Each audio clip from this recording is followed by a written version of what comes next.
एक कथा आती है, एक रिस्का नाम की कोई देवी थी, उसको 4 बेटे थे। शिव पुराण में कथा है। उस देवी का नाम था रिस्का। उसको 4 बेटे थे। 3 तो निकम्मे थे, ठीक ठाक थे नहीं, लेकिन एक बहुत बढ़िया था। एक दिन उसने अपने चारों बेटों को बुलाया, कहा बेटा बस अब तो हमारा समय थोड़ा बहुत ही रह गया है। तो एक ने कहा मां तुम्हारी अंतिम इच्छा क्या है। एक बढ़िया था, 3 तो उदंडी थे। मां अंतिम इच्छा क्या है। पिताजी थे नहीं, कल ही मैंने बोला है पिता न हो मां हो, इतनी सेवा करो, इतनी सेवा करो कि उसको ये ना लगे कि बच्चों का पिता नहीं है तो मैं दुखित हूं। पिता हो मां ना हो तो पिता की खूब सेवा करो। पिता तो थे नहीं, मां थी। तो उनमें से जो एक था छोटा था, अब बड़े वाले बुरा ना माने, वो छोटा ही था। छोटे वाले बहुत अच्छे निकलते हैं और कभी कभी बड़े खतरनाक भी साबित होते हैं, लेकिन यहां जितने भी छोटे हैं वो सब बढ़िया वाले हैं। उसकी आंख में आंसू आ गए।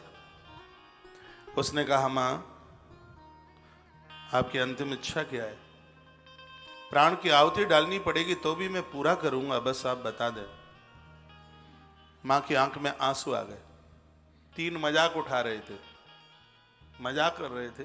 उनकी घरवाली कहने लगी हाँ पेपरमेंट लगा के आ गया है आंख में, तैसे आंसू आ रहे हैं।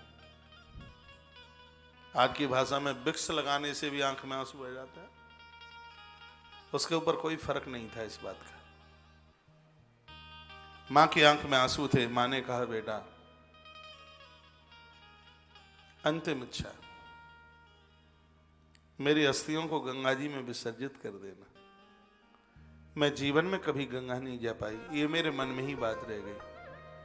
तेरे पिता कहते रहे थे कि अब लेके चलेंगे, अब लेके चलेंगे, अब लेके चलेंगे। उनका देहावसान हो गया।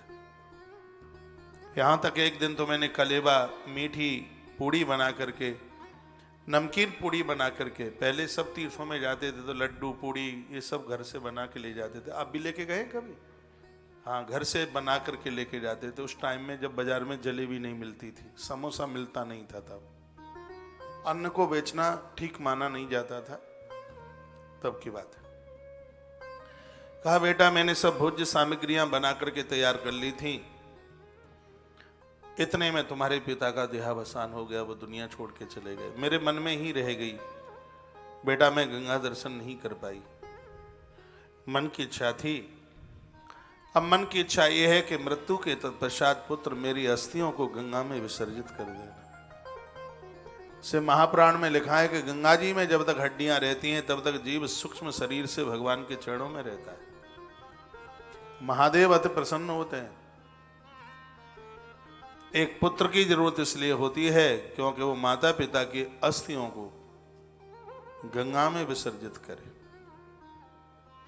मां ने ऐसा अपने पुत्र को बोला, रिस्का ने। हुआ यह कि कुछ ही दिनों के बाद में उस बेचारी की मृत्यु हो गई। उसका अंतिम संस्कार किया गया। 3 दिन बाद उसके फूल चुने गए। उसने कलश तैयार किया और उसमें मां की विसर्जित होने वाली अस्थियों को रखा, लेकर के चल पड़ा। पैदल का रास्ता था, 3 दिन चला। एक गांव से निकला, कोई ब्राह्मण का घर दिखाई दिया।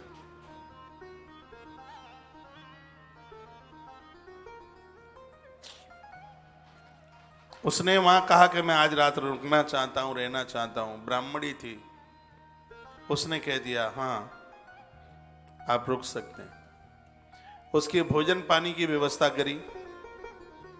इतने में क्या हुआ कि उस घर का जो मालिक था वो ब्राह्मण, वो आया। गैया बंधी थी उसके आंगन में, थोड़ी रात सी हो गई थी। उसके लिए खटोला, खटोला जानते हैं आप, 4 पाई से छोटा होता है, उसको खटोला कहते हैं, जिसमें टांगें भी लंबी ना हो। उसके लिए वो एक खटोला बिछा दिया, छोटी भाई मिनी 4 पाई समझ लो।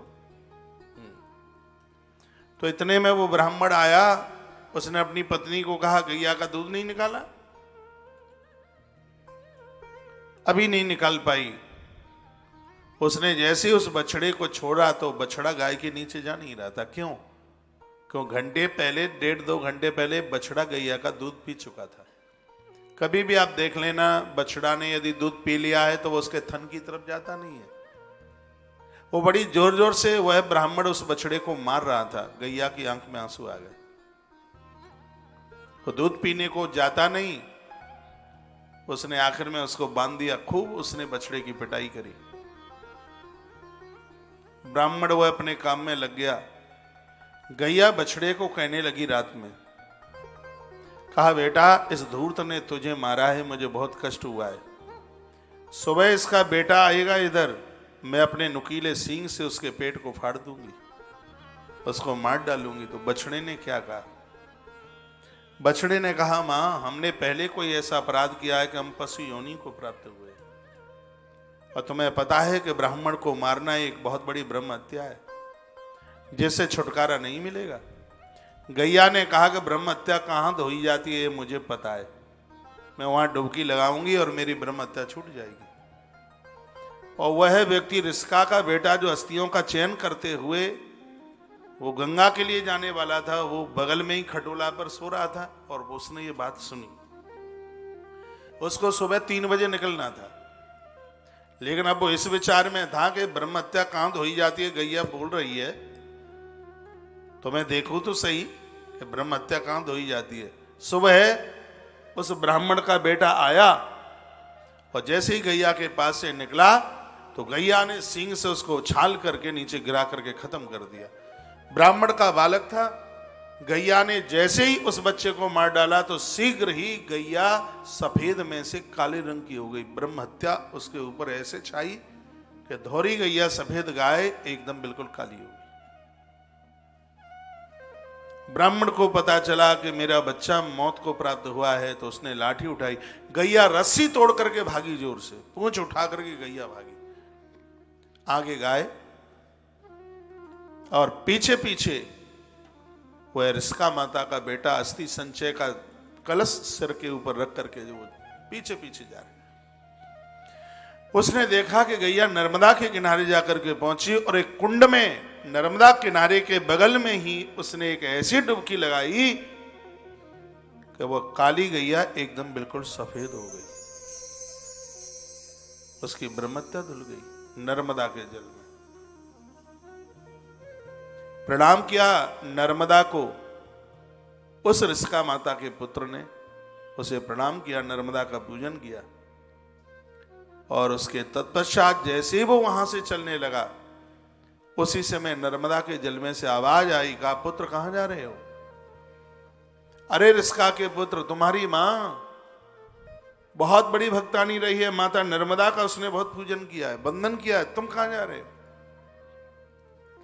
उसने कहा कि मेरी माता का शरीर छूटा है, उसकी अस्थियों को मैं गंगा जी गंगा लेकर के मैं उन अस्थियों को लेकर के मैं जा रहा हूं।